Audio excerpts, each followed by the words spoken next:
오늘 이 시간 우리에게 주신 하나님의 귀한 말씀은 출애굽기 40장 말씀입니다. 제가 가진 구약성경 146면입니다. 구약성경 146면 출애굽기 40장 34절로 마지막 절 38절까지 찾으셔서 한 절씩 저와 여러분 번갈아 읽으시겠습니다. 출애굽기 40장 34절에서 38절까지 한 절씩 번갈아 읽겠습니다. 제가 먼저 한 절 봅니다. 구름이 회막에 덮이고 여호와의 영광이 성막에 충만하매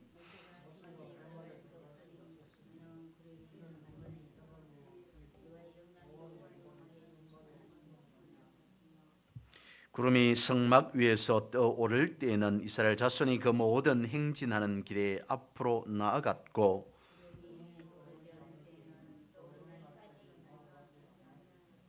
38절 같이 보겠습니다. 낮에는 여호와의 구름이 성막 위에 있고 밤에는 불이 그 구름 가운데 있음을 이스라엘의 온 족속이 그 모든 행진하는 길에서 그들의 눈으로 보았더라. 아멘. 오늘 본문의 말씀을 통해서 여호와의 영광과 그리고 성막과의 관계가 어떠한 것인지를 대략적으로 짧은 시간 안에 한번 살펴보고자 합니다. 모세는 시내산에서 하나님의 부름으로 십계명을 받고 내려왔습니다. 십계명을 한 번도 아닌 두 번씩이나 받았죠. 그래서 그것으로 이스라엘 백성들을 가르치는 계명, 율법, 규례를 삼게 되었습니다. 이것은 반복적으로 모세를 훈련코자 한 뿐만 아니라 이스라엘 백성들 전체를, 그러니까 우리가 아는 바대로 해보면 이스라엘 백성들이 어쨌든 40년의 광야 생활 가운데 저들을 훈련시키고 또 훈련시키고자 하는 데에 주안점이 있었다, 그렇게 볼 수 있을 것 같습니다. 하나님은 모세를 통해서 하나님의 집 성막을 짓게 하십니다. 말씀해 보면 모세는 버살렐과 오홀리압을 필두로 해서 지혜 있는 자와 자원하는 자를 뽑아서 성막과 성막 기구를 만들도록 지시를 하죠. 말씀을 쭉 볼 텐데요. 먼저 출애굽기 38장 21절에서 23절을 제가 읽어드립니다. 성막 곧 정금막을 위하여 레위 사람이 쓴 재료의 물목은 제사장 아론의 아들 이다말이 모세의 명령대로 계산하였으며 유다 지파 훌의 손자요 우리의 아들인 버살렐은 여호와께서 모세에게 명령하신 모든 것을 만들었고 단 지파 아히사막의 아들 오홀리압이 그와 함께 하였으니 오홀리압은 재능이 있어서 조각하며 또 청색, 자색, 홍색 실과 가는 배실로 수놓은 자더라. 이스라엘 백성 가운데서 버살렐과 오홀리압은 특별한 재능을 가지고 있었던 것 같습니다. 거기에다가 하나님께서 이들에게 지혜를 더욱 덧입혀 주셨다라고 하는 것을 말씀을 통해서 알 수 있고요.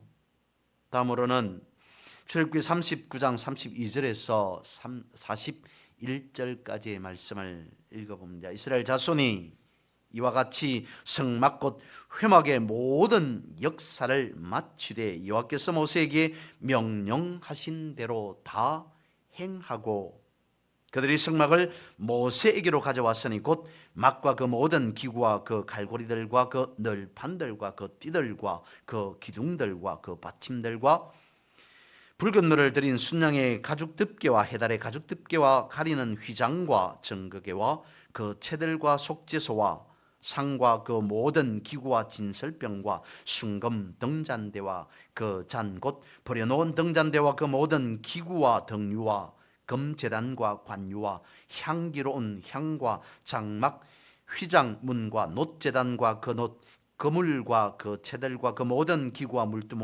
물두멍과 그 받침과 뜰의 포장들과 그 기둥들과 그 받침들과 뜰문의 휘장과 그 줄들과 그 말뚝들과 성막꽃 회막에서 사용할 모든 기구와 성소에서 섬기기 위한 정교한 옷 곧 제사 직분을 행할 때에 입는 제사장 아론의 거룩한 옷과 그의 아들들의 옷이라.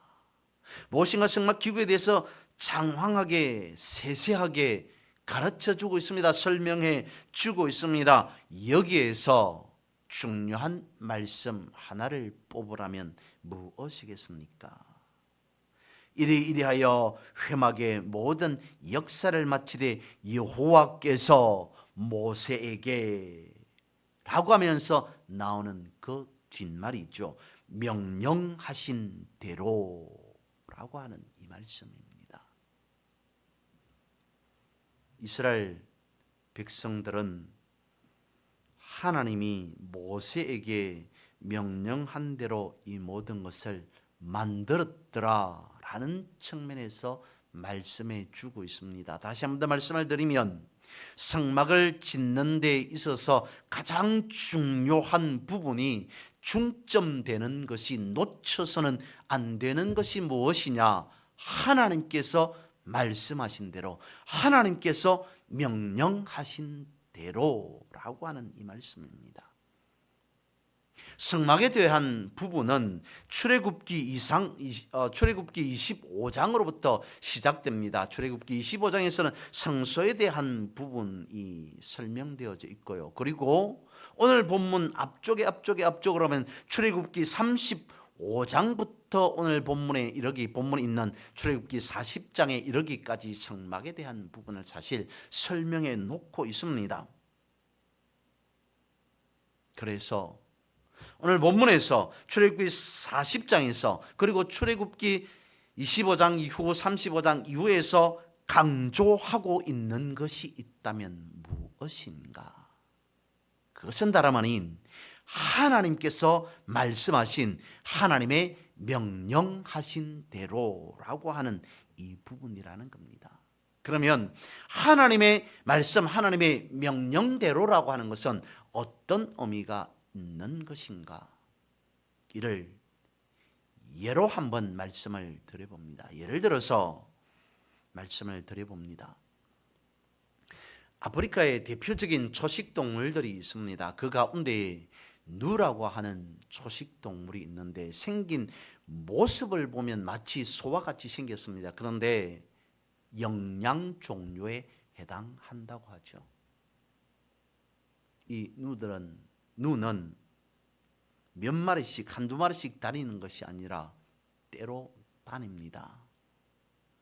건기때가 되어지면 비가 오지 않는 건기가 되면 누떼들이 이동을 새로운 풀을 뜯기 위해서 이동을 하게 되는데 1,몇백 킬로를 이동한다고 합니다.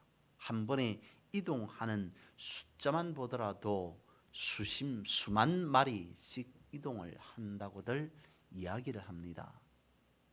엄청나게 먼 길을 엄청나게 많은 누떼들이 한꺼번에 이동하는 그 모습만으로도 장관이더라 라고 말을 하죠. 거의 지축이 흔들린다라고 한 말이 있듯이 땅이 진동할 만큼 많은 누떼들이 이동하는 그 장면 모습만 보더라도 엄청나다라고 밖에 표현할 수 없을 것 같습니다. 어떤 동물학자가 먼 길을 엄청나게 많은 누떼들이 이동하는 경로를 추적하고 또 추적해 보았더랍니다. 그런데 거기에서 이상한 점 하나를 발견했다는 거죠. 그렇게 이동하는 많은 누떼들이 이동하는 경로를 보니까 분명히 지름길이 있는데도 불구하고 첩경이 빨리 갈 수 있는 길이 있음에도 그렇지 않고 먼 길을 돌아서 가더라는 거죠. 문제는 빨리 가지 않고 먼 길을 돌아가는 그 과정 가운데에 약하거나 병들거나 어린 누들이 상당수가 희생되더라는 겁니다. 이동 과정 가운데서 목숨을 잃게 되는 그런 현상들이 발생하더라는 거죠. 그러면 도대체 왜 누떼들이 빠른 길로 가지 않고 둘러가게 되는가? 그것은 제일 앞장선 선두주자라고 말할 수 있겠죠.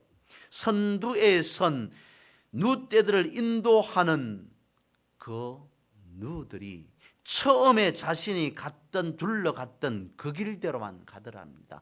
빠른 길이 있으면 빠른 길로 가지 않고 자신들이 처음에 갔던 둘러가는 그 길로만 고집하면서 가다 보니까 먼 길을 빠른 길이라도 먼 길로 돌아갈 수밖에 없고 그 과정 가운데서 많은 누들이 희생될 수밖에 없었다. 누들의 습성 자체가 빠른 길, 가까운 길을 찾아서 가는 것이 아니라 둘러가더라도 처음에 갔던 길, 옛날 습관 그대로 가는 그것을 발견하고 거기에서 오는 결과, 희생되는 그러한 결과를 알게 되었다라고 말을 합니다. 우리의 인생 또한 이와 별로 다를 바가 없다라고 하는 사실을 알게 됩니다. 무엇인가 어떤 하나를 결정하고 선택할 때 처음에 그 방법이 선택이 문제가 있다면 잘못이 있다면 그 결과까지 내다볼 수 있더라는 거죠. 다름 아닌 오늘 이스라엘 백성들, 그러니까 애굽에서 나와서 출애굽한, 그리고 하나님의 말씀대로 가면 그다지 많은 시간이, 많은 날수가 걸리지 않을 가나안 땅까지, 목적지까지 이르게 될 수 있음에도 불구하고 수십 년을 돌아가는 저들의 삶의 모습을 보면서 오늘 우리들은 무엇을 알 수 있느냐? 오늘 본문의 말씀을 통해서 성막이 보여주는 하나님의 명령대로 강조하고 말씀하고 반복하는 이 가운데에서 알 수 있는 것은 하나님의 명령이, 하나님의 말씀이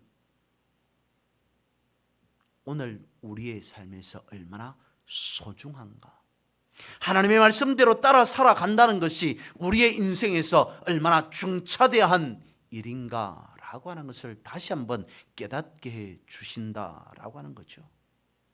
모세는 성막의 사역에 수고한 자들을 축복합니다. 그리고 성막과 성막 기구들이 다 완성된 이후에 오늘 본문에 있는 출애굽기 40장 말씀을 보면 성막 봉헌을 하게 되죠. 하나님의 명령대로가 성막 건축에만 제한되어 있는 것 아닙니다. 조금 더 살펴보면 하나님께서 모세에게 구체적으로 성막 세우는 순서까지 명령해 주십니다. 순서까지 정해 두십니다. 그리고 성막을 다 세운 후에는 관유를 가지고 성막과 그 안에 모든 기구에 이르기까지 거룩하게 하라고 지시하십니다. 명령하십니다. 말씀하셨습니다. 출애굽기 40장 16절 말씀에 이르기를 모세가 그같이 행하되 곧 여호와께서 자기에게 명령하신 대로 다 행하였다라고 말씀하고 있죠. 모세는 하나님께서 명령하신 대로 이 모든 일을 다 행하였더라라고 하는 것을 말하고 있습니다. 거기에 주안점, 중요점을 두고 있습니다. 심지어는 어디에까지 하나님의 명령이 있느냐라고 하면 세우는, 성막을 세우는 날짜까지 하나님께서 지정해 주십니다. 오늘 본문 앞쪽이죠. 출애굽기 40장 1절과 2절 말씀에 이르기를 여호와께서 모세에게 말씀하여 이르시되 너는 첫째 달 초하루에 성막 곧 회막을 세우고, 성막을 짓는 순서가 어떠해야 되는지, 성막 안의 기구는 또 어떻게 관리해야 되는데, 관리해야 되는지, 무엇을 발라야 하는지, 그리고 성막을 처음 세우는 날짜는 언제, 몇 날, 며칠이야 하는지까지 전반적인 것에 대해서 하나님께서 다 가르쳐 주셨다는 거죠. 그리고 그 모든 것까지 모세의 생각대로, 모세의 마음대로, 사람들의 생각대로, 사람들의 마음대로가 아닌 하나님의 명령대로, 하나님의 명령대로, 하나님의 명령대로 행하여야 됨을 말씀하시고 또 말씀하신다는 겁니다. 여기에서 중요한 것은 하나님의 명령하신 대로 만들어진 성막에 무엇을 어떻게 했다고요? 하나님의 영광이 충만하더라. 오늘 본문에 있는 출애굽기 40장 34절 말씀이죠. 구름이 회막에 덮이고 여호와의 영광이 성막에 충만하매. 여호와의 영광이 충만하다라고 하는 것은 어떤 의미이겠습니까?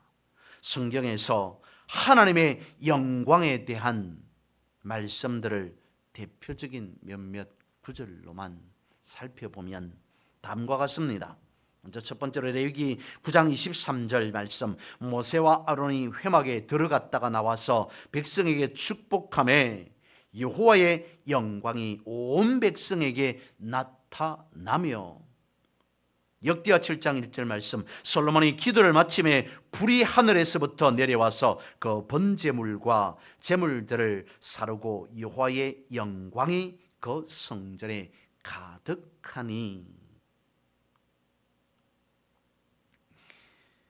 이사야 35장 2절 말씀, 무성하게 피어 기쁜 노래로 즐거워하며 레바논의 영광과 갈멜산과 사론의 아름다움을 얻을 것이라. 그들이 여호와의 영광 곧 우리 하나님의 아름다움을 보리로다. 계시록 21장 11절 말씀입니다. 여호와 하나님의 영광이 있어 그 성의 빛이 지극히 귀한 보석 같고 벽과 수정같이 막더라. 이외에도 하나님의 영광, 하나님의 영광, 하나님의 영광이라는 것이 수없이 성경에서 반복되고 있습니다. 여러분, 모세 시대는, 그러니까 구약 시대는 하나님께서 영광을 나타내 보여주셨습니다. 이런 때에 이런 영광, 하나님의 영광이 이렇다라고 하는 것을 스스로 보여주셨지만 신약 시대에는 그렇지 않습니다. 사람이 하나님께 영광을 올려드리더라 라고 되어 있습니다.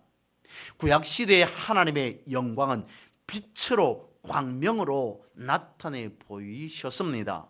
반면에 신약 시대에는 엄청난 빛과 광채가, 신비로운 빛이 보여진 것이 아니라 하나님을 믿는 하나님의 백성, 하나님의 자녀로부터 영광 받으시기를 원합니다. 영광 받으시기를 원합니다 라고 하는 말씀으로 이루어져 있죠.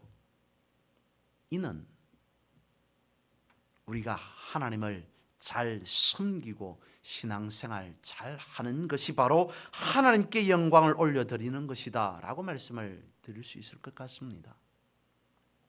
고린도전서 10장 31절은 말씀하고 있습니다. 그런즉 너희가 먹든지 마시든지 무엇을 하든지 어떻게 하라고요? 다 하나님의 영광을 위해 하라.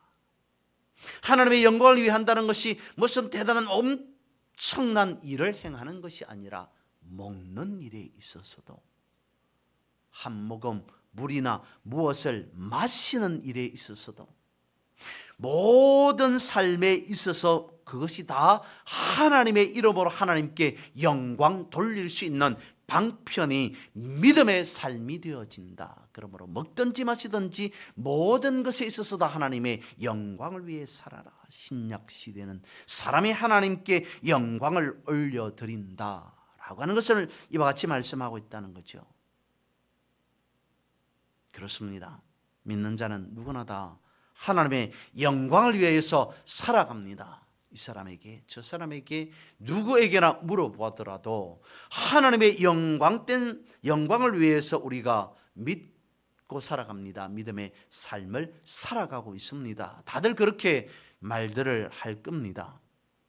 처음에 우리가 세례 받을 때 믿을 때에 그렇게 교리적으로도 고백을 했죠. 인생의 목적이 무엇이냐, 삶의 이유가 무엇이냐, 하나님께 영광을 올려드리는, 하나님을 기뻐 찬양하는, 찬송하는 그것이 우리의 인생의 목적입니다 라고 스스로 우리도 고백한 부분들도 있습니다. 그런데 여러분, 하나님의 영광을 위해 산다는 것, 돌이켜 생각해 보면 말처럼 그렇게 쉽지 않음을 알 수 있습니다.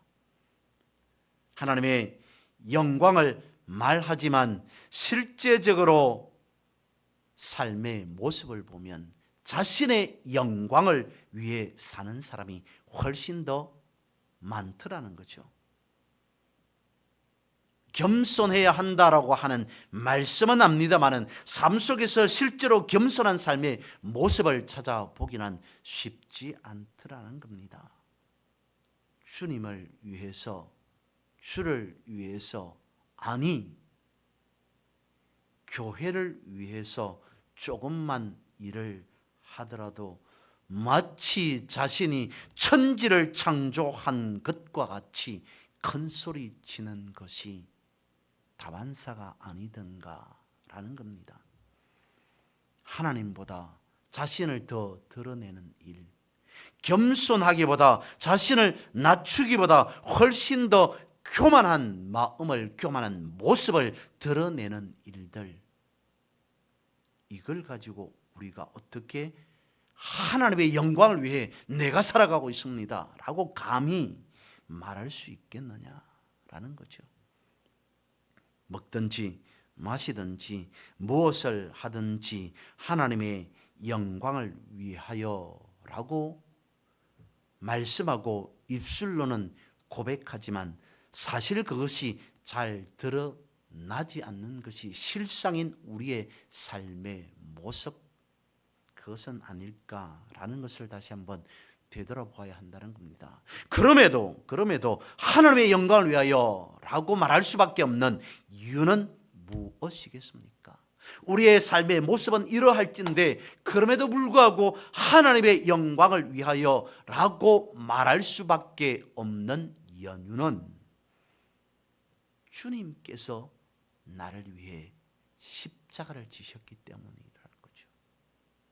하나님의 자리를 버리고 주님 자신을 낮추고 또 낮추시사 사람의 모습으로 오셔서 죄인이 아니지만 내가 감당해야 할 그 죄를 주님 대신 감당하시고 십자가를 지셨다라고 하는 이 사실 하나만을 놓고 보았을 때 주님의 낮추신 모습, 주님의 겸손한 그 모습, 아무것도 어떤 조건도 없이 오직 나를 사랑하시는 그 사랑 하나만으로 끊임없이 낮아진 그 모습 속에서 우리는 주님의 겸손하심, 주님의 낮아지심, 그걸 통해서 하나님께 영광 올려드리고 찬송해야 되지 않느냐.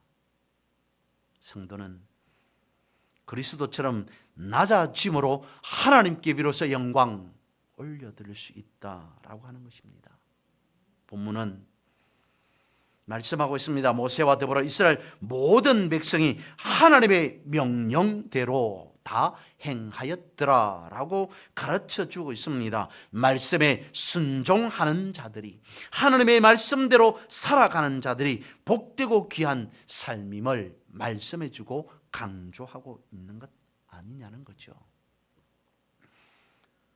성막의 완성은 신약 시대를 살아가는 우리인 성도들에게 함께 하시는 임마누엘의 그 하나님을 말씀해 주고 있습니다. 하나님께서 하나님의 백성과 함께 하신다는 상징하는 그 특별한 구약의 장소였던 성막이 오늘 우리가 앉아 있는 보이는 교회로부터 시작하여서 보이지 않는 교회까지 이르게 됨을 말씀해 주고 있습니다. 그래서 다시 말씀을 드립니다. 고린도전서 10장 31절에 그런즉 너희가 무엇을 하든지 먹든지 먹는 일이든지 마시는 일이든지 일상생활이든지 범사든지 특별한 어떤 일이든지 좋은 일이든지 기쁜 일이든지 높이 올라가는 일이든지 낮아질 수밖에 없는 일이든지 무엇에서든지 다 하나님의 영광을 위하여 살아가야 하는 것이 바로 하나님께서 허락하시는 복되고 귀한 삶이다 라고 말씀해 주고 있습니다. 성도는 자신의 영광을 위하여 하지 말고 오직 먹든지 마시든지 무엇을 하든지 하나님의 영광만을 위하여 일하고 섬기고 또 예배드리는 공동체여야 한다는 겁니다. 이 공동체 안에서 비로소 하나님의 영광, 하나님의 임재하심을 경험할 수 있기 때문인 거죠. 모세를 통해 세운 성막처럼, 그리고 그 이후에 솔로몬을 통해 세운 성전처럼 교회 위에 하나님의 영광이 가득하기를 주님의 이름으로 선포하고 축복합니다.